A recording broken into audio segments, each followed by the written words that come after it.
C'est l'heure du retour triomphal de Trump à la Maison-Blanche et aussi l'heure du grand cinéma parce qu'il lui faut être à la hauteur de son personnage.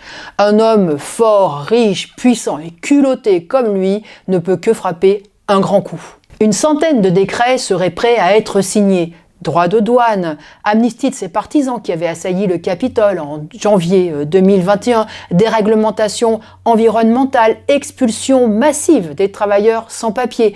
Trump prétend tout changer à un train d'enfer. Ici, les commentateurs qui ont compris que Trump ne prendrait pas de gants vis-à-vis des pays européens dénoncent la loi du plus fort, comme si c'était une nouveauté, comme si l'impérialisme américain ne façonnait pas le monde depuis près d'un siècle, et comme si le capitalisme n'était pas, depuis sa naissance, le règne des milliardaires. Bien sûr, Trump va gouverner avec et pour les milliardaires, mais Biden et tous les présidents des États-Unis qui l'ont précédé l'ont toujours fait. La seule différence, c'est que Trump veut que cela se voie et que cela se sache. Par-dessus tout, il veut la reconnaissance de tous ces milliardaires. Et il l'a obtenu, puisqu'au moment de son investiture, il a créé une concentration inédite de milliardaires au mètre carré. Au son du Make America Great Again, Trump va continuer la politique protectionniste menée sans tambour ni trompette par Biden. Parce que la réalité, c'est que la guerre commerciale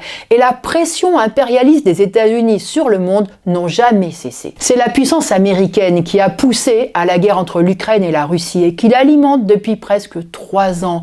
Et c'est aussi les États-Unis qui ont couvert pendant plus de 75 ans tous les crimes de l'État d'Israël et qui l'arment. Alors aujourd'hui, Trump considère peut-être qu'il est dans son intérêt d'imposer que Netanyahou et Zelensky signent un cessez-le-feu, mais cela ne le transformera pas en pacifiste. S'il y a un cessez-le-feu dans ces deux régions, ce sera la paix des cimetières, une paix qui consacrera un rapport de force entre les grandes puissances et la possibilité qu'elles continuent de piller, loin de l'aspiration des peuples à vivre libres et en paix.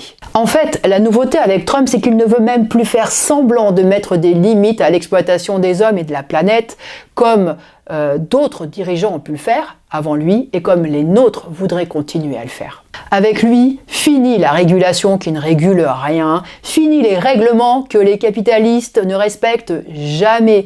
Vive la loi de la jungle, la chasse des travailleurs sans papier pour diviser les exploités, les attaques contre les femmes et les minorités, les mensonges et les manipulations au travers des réseaux sociaux. Plus qu'une nouveauté, Trump est une piqûre de rappel.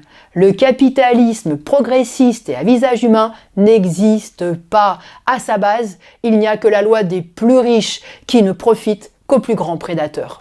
Mais rappelons-nous aussi que ces rois de la jungle capitalistes ne sont rien sans les travailleurs et qu'il ne dépend que de nous, de notre révolte et de notre organisation de sortir de cette jungle pour fonder enfin une société véritablement humaine.